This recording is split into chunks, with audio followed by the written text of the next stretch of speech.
Welcome to the Close the Chapter podcast. I am Kristen Boyce, a licensed marriage and family therapist with a private practice, Pathways to Healing Counseling.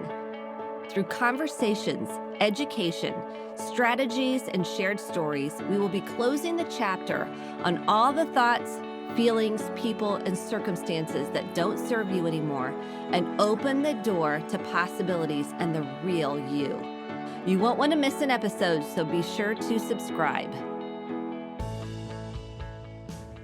Welcome to this week's Close the Chapter podcast. I have been wanting to get this guest on. I have heard her on multiple podcasts and really was hoping I could get her on. And she said yes. So I'm so excited to introduce you to her. We talked about her 3-plan approach to anxiety and psychological avoidance and how that impacts the anxiety and where does avoidance come from, why looking at avoidance is so imperative when we have anxiety. Do you have anxiety? Do you feel anxious? Do you feel overwhelmed? We talk about how to face discomfort to work through anxiety and her personal journey writing the book, Bold Move, 3-Step Plan for Anxiety. So let me tell you a little bit about her. Dr. Luana Marques is an associate professor at Harvard Medical School, past president of Anxiety and Depression Association of America, and best-selling author. She is bold. She is insightful. She has overcome adversity, poverty, trauma. She grew up in Brazil and provides authentic and I would say vulnerable ways of showing up. You can tell worked on her own history. We talked a lot about her grandmother and what her grandmother taught her. And I loved it. I loved every minute of it. And I highly recommend you listen to the episode, share it with other people in your life so you can talk about it with each other. There's something about building a community of people that are also on a growth journey. And I also have never done this before. So this person that wrote this review about the podcast is getting the first shout out ever on a review because it meant so much. I do the podcast to hopefully reach those that could benefit from it, that has an impact. So I want to thank SCM is what they wrote on the review. I don't have the full name, but it says informative and affirming. Meaningful conversations about important mental health topics, always informative and supportive. Thank you, Kristen, for this helpful podcast. Thank you so much for taking the time out of your busy day to write a review, a specific review. That means so much. Hopefully more people can find the podcast on Spotify and Apple. So iTunes is fantastic. And thank you so much for listening. I appreciate you. So shout out to you in your heart for taking the time to write the review. And if you'd like to review, that would be awesome. Don't feel like you have to, but if it comes across your heart, feel free to write a review. Of course, I'd love it to be positive. You don't have to write a positive, just saying. So without further ado, let's jump into the topic of anxiety and avoidance with Dr. Luana Marques. Enjoy. Welcome to this week's Close the Chapter podcast. I am so excited for my guest. I have heard her on several other podcasts. I just listened to 10% Happier. That was a great interview. I loved Dan's questions. And so I'm so excited to promote your new book, Bold Move, and talk about your 3-step plan for anxiety. So welcome, Dr. Luana, to the podcast. Thank you so much, Kristen. I'm so excited to be here with you today. Yes, thank you. I thought we'd jump right into the topic. There's 2 things that really strike me as super important. One is psychological avoidance, and I don't think we talk about that enough. And then 2, your 3-step plan. So I thought we'd start with psychological avoidance. What is it? And do we all have it? Well, I venture to say we all avoid in one way or another, for sure. I certainly do. I don't know about you, but the reality is psychological avoidance, the way I define it, is a quick fix. Is anything that we do when we perceive threat that momentarily makes us feel better, but keeps us stuck long term. So you walk home and your partner gives you a look and you know that they are upset with you. Instead of engaging and having a conversation, you avoid conflict by cooking dinner, going to work more, answering emails, and momentarily feel better. Long term, that conflict doesn't have legs usually. And you know this well as a marriage therapist. If we don't approach conflict, conflict just increases and increases. And so, although that quick fix helps, it really keeps us stuck long term. Where do we develop this sense of avoidance? I mean, we know it starts really early. Talk a little bit about the development of like psychological avoidance. How does it begin? So, avoidance is really the same mechanism. It turns out that biologically, all of us are actually wired to move away from discomfort. Right? And when we're moving away from discomfort, we are often avoiding. And it starts because our brain is really smart when it comes to perceiving threat. So if you're crossing the street with your kid and an ambulance comes bearing down, you're going to grab your kid and you're going to get to safety. That's your fight, flight, or freeze response. In that case, you're just moving as fast as possible, fleeing the real danger. The brain sometimes, though, has a huge difficulty separating real threat from perceived threat. And when we get an email at 10 p.m. from our boss saying we need to talk, that same mechanism, the fight, flight, or freeze kicks in, and immediately you're either going to want to fight it, flight, or freeze. And that's how we avoid. We get stuck on what I call in the book the 3 R's of avoidance. Some of us react, some of us retreat, some of us get stuck and remain stuck. But regardless, we are trying to protect ourselves from perceived threat. Thing is, it's a false alarm. It's not a real threat. So, okay, let's dive into reaction because we all have automatic reactions. How do you start noticing your reactions? So all of us have specific things that press our buttons, right? We talk about buttons all the time. And so the first thing is really relying on our own superpower of pausing. So whenever you sense that anxiety, that distress, that discomfort, instead of moving to react, as you suggested a minute ago, pause and ask yourself, what am I saying to myself? How am I feeling here? What do I want to do? What's my behavior? In the book, I describe the thoughts, emotions, and behavior cycle, which in cognitive behavior therapy is just the idea of linking what we are saying to ourselves to how we feel and what we do. That pause is a superpower because allow us to then change how we engage with what's coming at us. Okay, so let's take kids. I have 2 teen girls right now, and teenagers are in a different kind of developmental cycle, right? So when I can feel myself, would I want to react to something they say? And I've always been working on, but as a parent, to try to take a deep breath, create the pause you're talking about. It's tough Mhm. sometimes. It's tough, especially if they're dysregulated. It's easy to kind of join in, right? And react and try to, it's okay. Everything's going to be okay. But that's not really what they need. This is the question. How do we continue to build that self awareness enough and in the moment actually do that rather than try to fix it or try to protect them from rejection or pain or loss? Because that's really uncomfortable because we want to protect them. Walk me through that. When we're talking about working with teenagers or kids in general, right, the first important thing is we can't regulate somebody if we're not regulated ourselves. And so it's really practicing your own ability to self regulate by doing things like meditation or mindfulness or single tasking versus multitasking, but practicing in moments that your hot buttons are not being pushed. Because the reality is, if you don't have the foundation, if somebody pushes your hot button, you're going to react. And it's biological because whenever we are triggered emotionally, our amygdala kicks on and our prefrontal cortex, the sharp thinker brain, just goes offline. And so really, I think about this as like you have to practice daily, slowing down your brain, creating that pause, trying to regulate your emotions so that in a moment when you're triggered, you have the ability to activate your thinking brain and slow down. And when it comes to kids, what I say to myself for my son is, I can't fix it for him. I can be regulated and teach him how to regulate, but I can't go in and fix. And so if it's really distressing, sometimes I have to say, wait a minute, this is so important. I need a moment. This is really important. I can see you upset, but I need a moment. And I might actually just go in another room and write down my thoughts a little bit to try to cool off my brain so that I can engage in a way that I can help regulate him and not just join the party of this regulation as you're talking about. Yeah, it's the most powerful thing you can do, I think, is self regulation. And do you agree? 100%. I think we can't really thrive in life if we don't have the ability to soothe ourselves, to regulate our emotions, to show up fully with our emotional and our rational brain.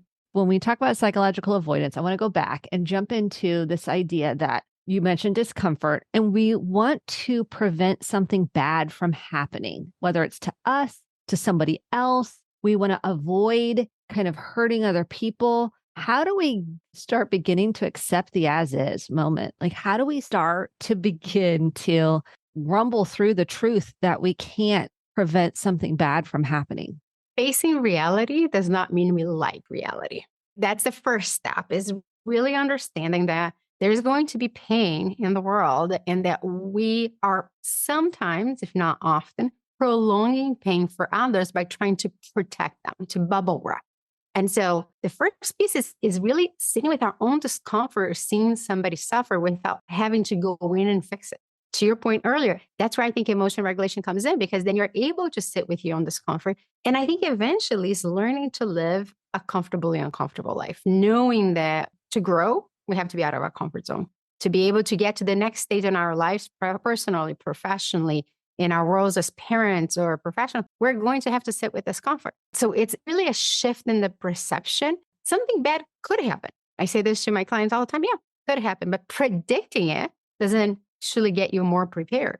Yes. Is vulnerability key to working through psychological avoidance, like getting more comfortable with vulnerability?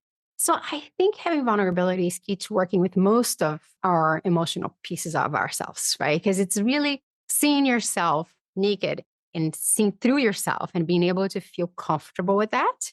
I think in terms of psychological avoidance, I think if you're able to overcome avoidance, you can live a life that you're more comfortable with vulnerability. I don't think they're linked, but is certainly a outcome of living a life where you're approaching instead of avoiding.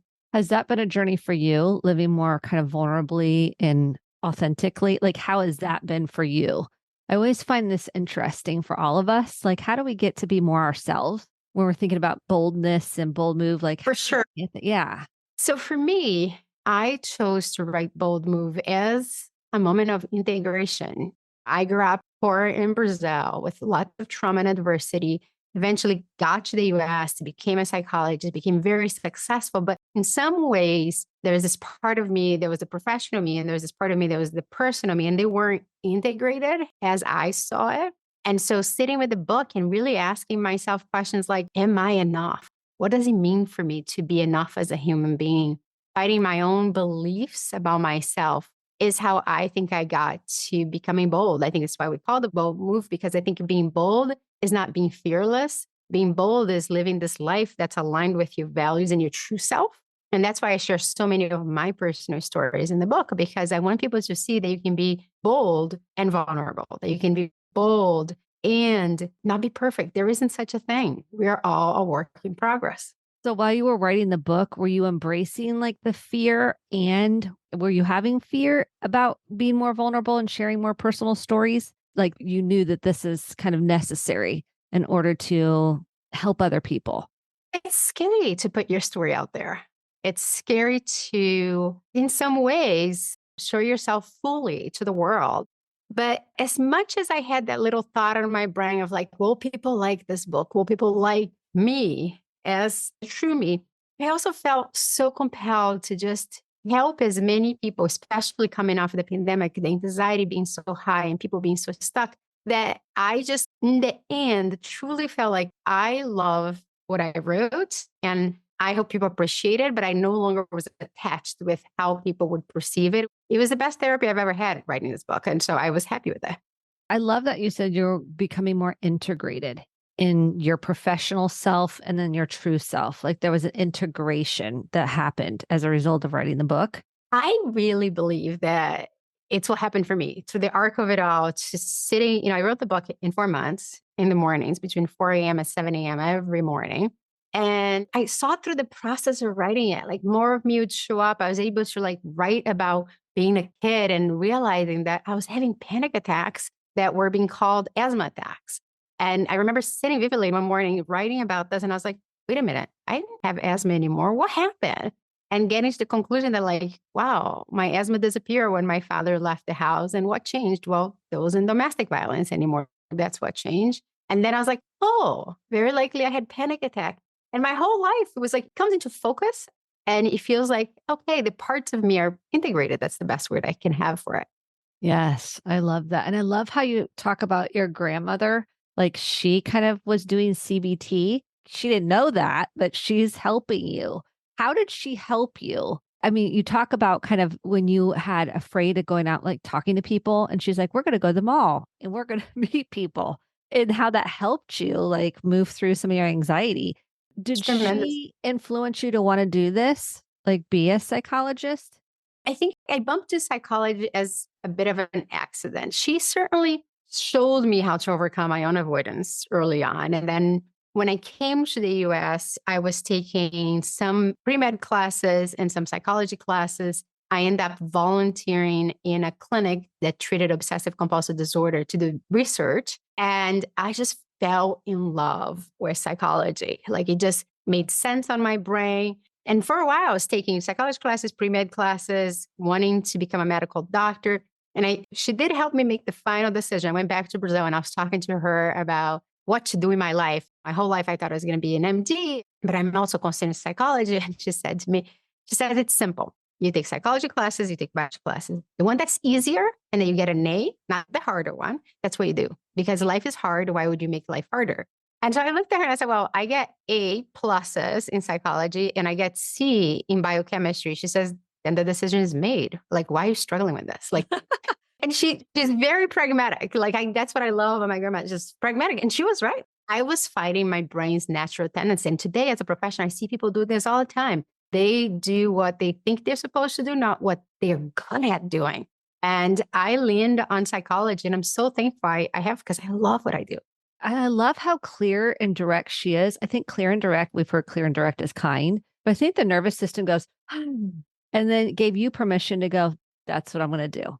And That's exactly right. I needed that permission, but also needed the clarity to your point. I think it was so simple. Sometimes we make it so complex. She was like, no, it's simple. And I think the people that I've seen be the happiest in the world are the people that are leaning into the natural tendencies and like continue to work harder and harder towards them. I agree. How did you come up with the 3 steps for anxiety? Like we have shift, approach, and align. How did you come up with those 3 as the 3? So, been a psychologist for 20 years, and I have sort of 3 phases of my career. The first was working on what's known as randomized control trials, so testing cognitive behavior therapy. And in that, I learned every single treatment protocol you could imagine. Then I got really frustrated that most people didn't have access to CBT therapists. So I took that work and I started to work and test and train paraprofessionals. So people with no psychological whatsoever in communities of color, teaching those individuals to teach basically strategies to inner city youth. So basically taking a paraprofessional youth worker, teaching them how to regulate themselves and give dosages of CBT to kids as skills, not therapy. And when I looked across all of my career, everybody I've treated from the inner city kid to the person coming out of jail to the billionaire, and I've had incredible privilege to have worked with people from all spans of life. It was very clear to me that there's one thing that everybody stuck, which was avoidance. And we call avoidance different things and different kinds of disorders, but it's avoidance. And then if I thought about how did I work with people and how did they got to be better and live a full life, was it that they changed how they talk to themselves? So they're fighting their core beliefs, fighting their views of the world. So that's shift. They either took the plunge and decided to approach, that's changing your behavior and going towards discomfort, or they had to reevaluate their life and think about how do I live a values-driven life, not an emotion-based life. So I basically looked at it and said, okay, if I can talk to myself differently, I can shift. If I can tolerate discomfort and approach, I can go towards what matters most. And in the end of it all, what kind of lives do we want? A life that is guided by our values. And so that to me is the nuggets of all of the therapies that we work, it's just in a sort of bite-sized kind of way. You know, it just hit me. I feel like your grandma, and I don't know what this has come into me, but it is. Your grandma like exuded these things. I feel like she showed you how to shift your thinking. She showed you how to approach things differently and conquer that discomfort. And maybe I'm not getting this. And then to be in alignment and align with your purpose. It feels like that is like capturing. Am I getting that too? I know that's kind of a byproduct.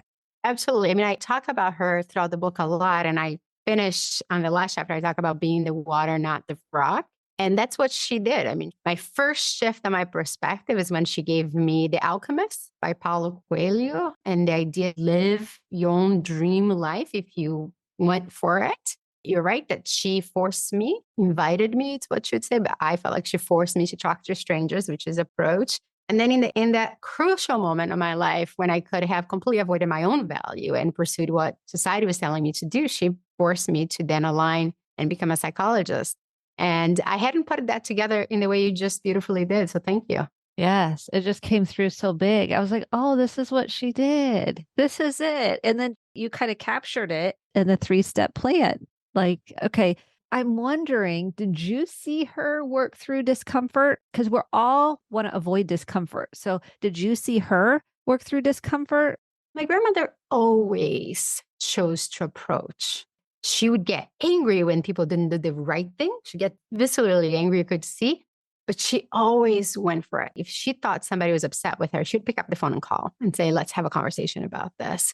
She's one of the few people I've met in my life that is direct and kind, but she will choose to be direct. She used to say things like, I don't understand why people say yes when they mean no. It's 50-50. Choose what you want and say yes or no. But if you mean no, it's no. I remember very vividly the examples of her always choosing to be in alignment, is what I'd say. She had her clear belief system and she was in aligned all of the time. And that's, I think, what people are looking for. I told my husband yesterday, I said, if it's not a heck yes, it's a no for me. Like I need to be more clear.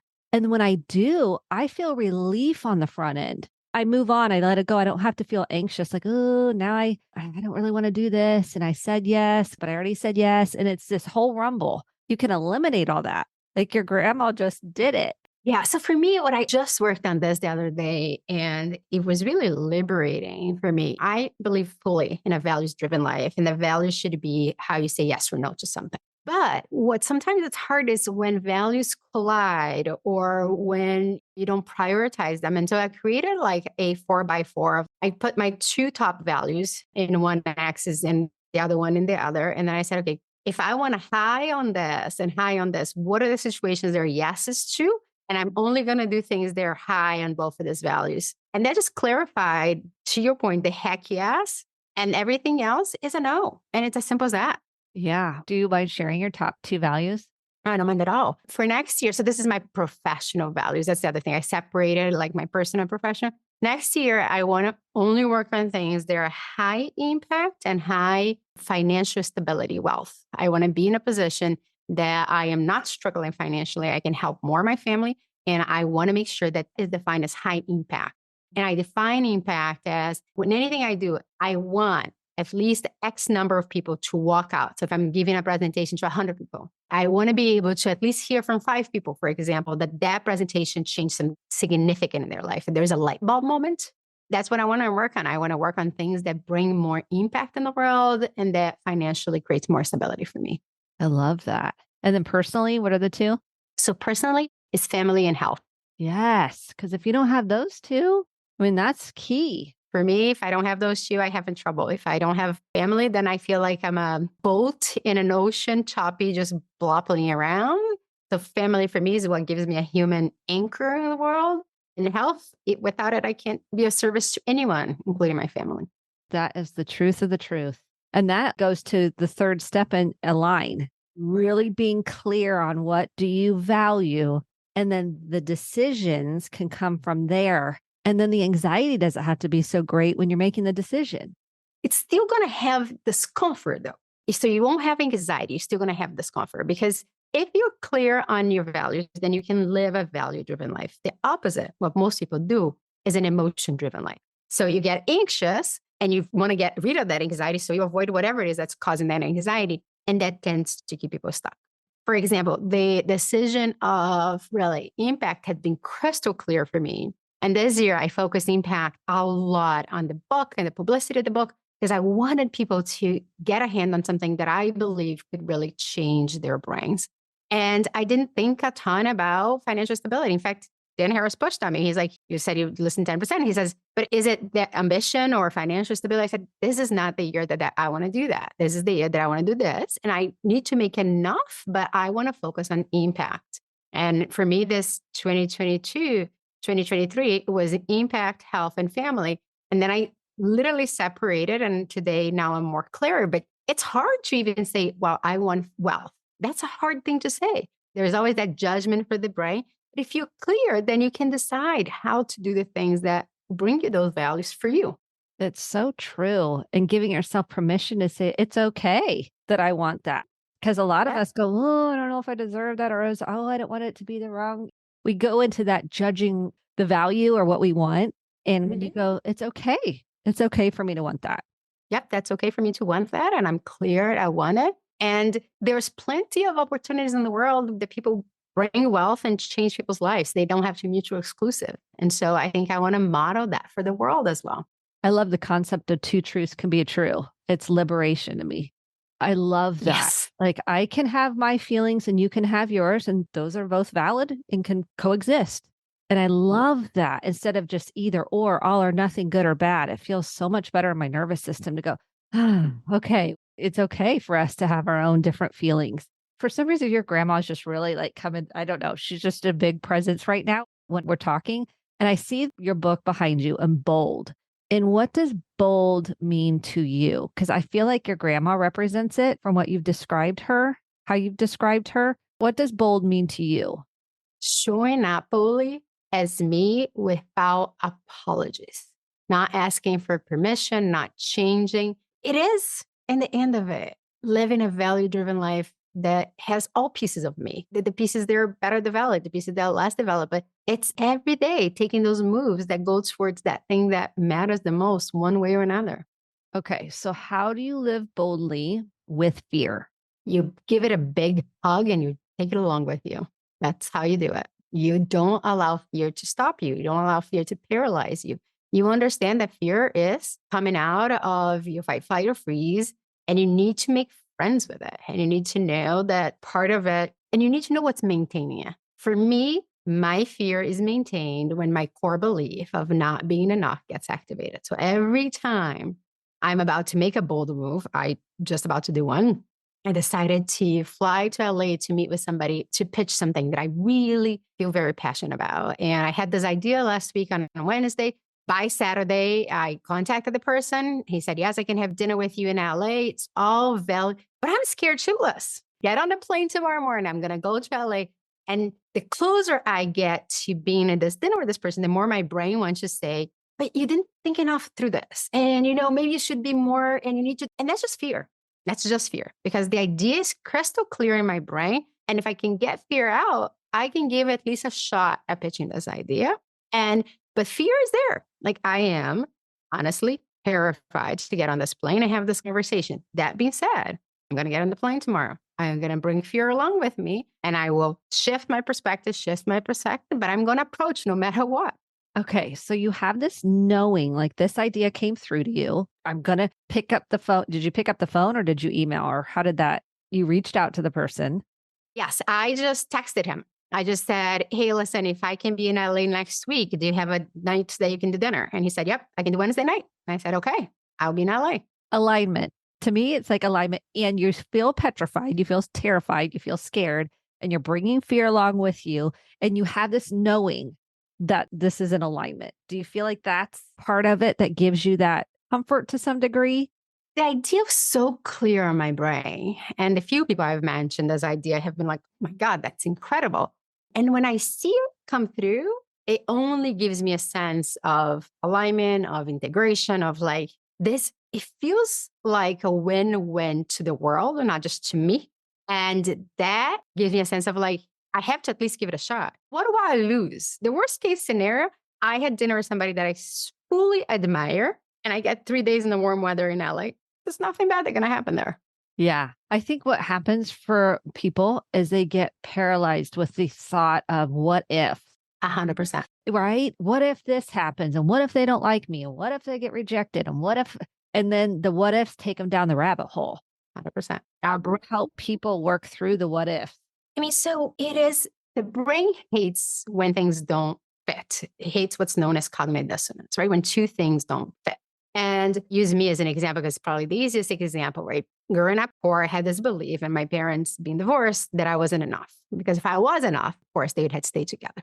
Now, it's a kid belief. And right now, my brain would want to prove that I'm not enough. Right? And so it's going to say, what if you're not prepared enough? What if the person doesn't like your idea? What if? And what I do with that is I look at it and I said, okay, what if? And I go, if my best friend was here, what would I tell my best friend in that scenario? And what I would say always, and all my friends would tell you this 100%, I'd say, get on that plane and get on that plane today and just go for it. And so I think what I do differently for most people is that when I have the desire that's value aligned and the what if comes in, I over approach in some ways. I basically go, I'm not going to avoid. What does it take? Because I theoretically could have done this trip in January. But between now and January, my brain is going to get very anxious. And so I stop that what if by going for it as soon as I can, because I'm going to feel anxious anyhow. I might as well be anxious for something that is worth something. Yeah, you don't avoid. No, I tend to I do avoid. I avoid by over approaching. So if I am trying to do everything at once, it's usually because I'm anxious about something. But I have to be very thoughtful about not overdoing, because that's how I avoid. Overdoing is your avoidance? Yep. Explain that to the audience that might not understand. Like, how could overdoing be avoiding? Think about avoidance again as the quick fix, if it's just making you feel better in that moment.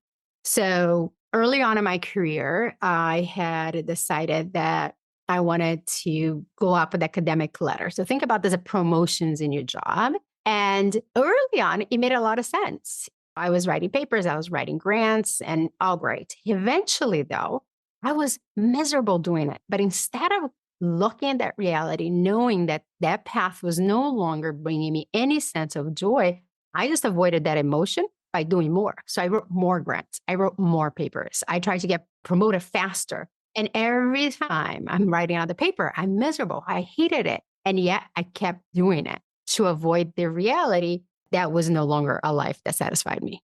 And having to feel the grief and the sadness and the fear, making a change.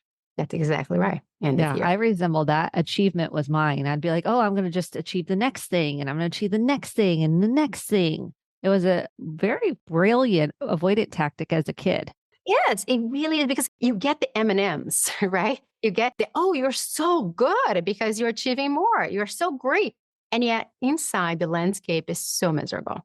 Well, my body was like, nah, because in college I got mono, strep, and bronchitis. It took me down. It was like, we're done with this, so to speak. I mean, it was trying to wake me up, like, wake up. This is not working for your body. You're not caretaking yourself. You have completely just pushed through all of the things. So my body was like, we're done.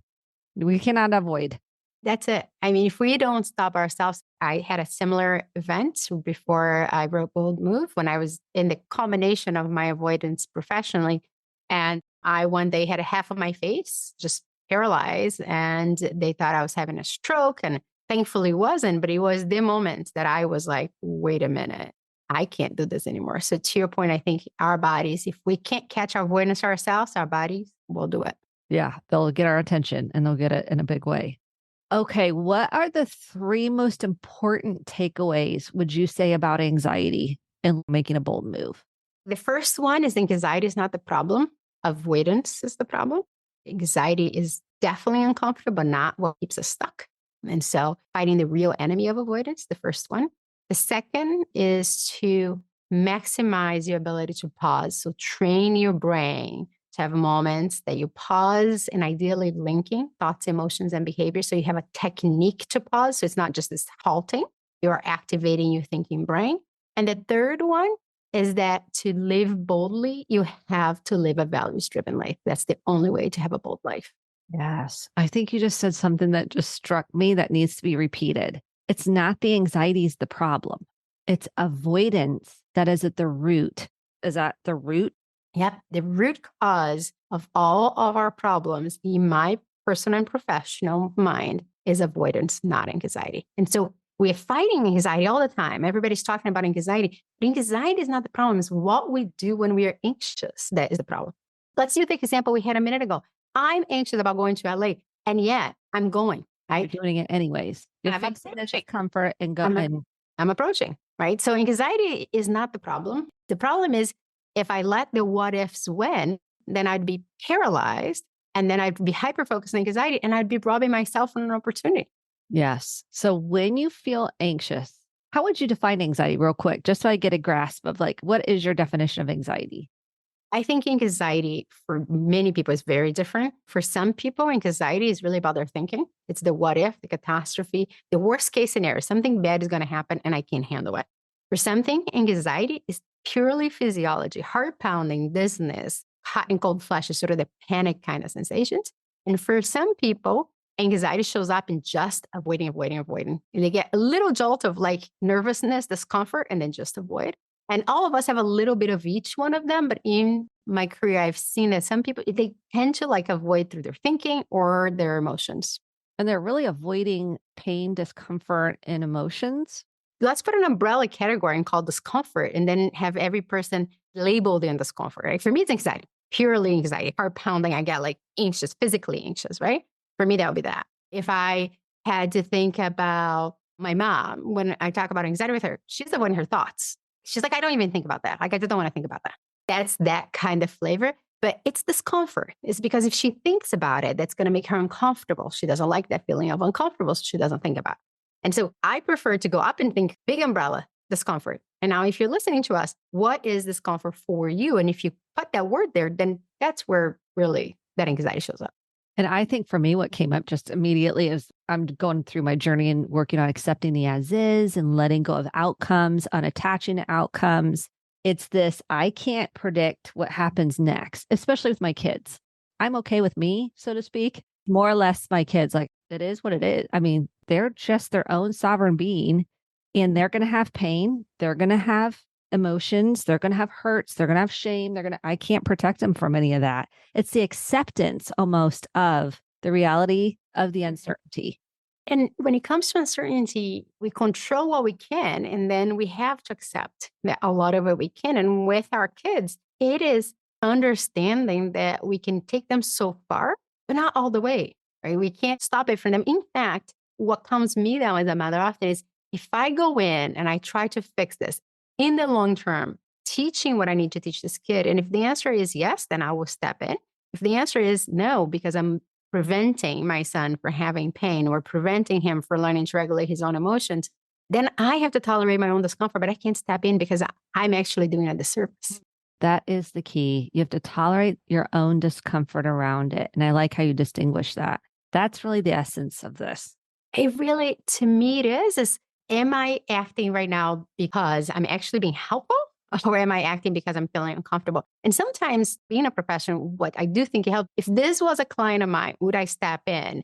And the answer to me is very clear sometimes. No, I wouldn't. I would step out and let them rumble themselves. And then I go, then I need to step out because that's my thinking brain. My thinking brain tells me what to do. Then I can't step in. That is so, I love that. That's the first time I've heard someone say it in that way. So that was really helpful. Right behind you is the Jesus statue. I mean, I've been to Sao Paulo and it's amazing. Does that help you guide? And I know I have to answer if you don't feel comfortable, but is that part of your value? Is your faith? That's the statue of the Christ in Rio de Janeiro. And my grandmother was very, very spiritual.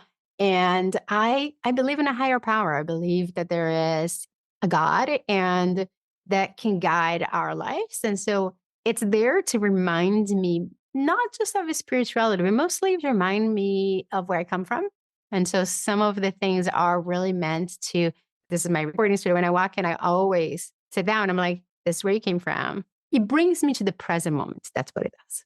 Yeah, it centers you to the present. And I met Rio. I don't know why I said Sao Paulo, but yes, I love that. I just want to say thank you for the work you're doing in the world. Thank you for sharing about your family. Is your grandma still with you or is she? She is physically with us. She has Alzheimer's now, so she really doesn't know me very much. I just went to Brazil in February to spend some time with her, and it was great.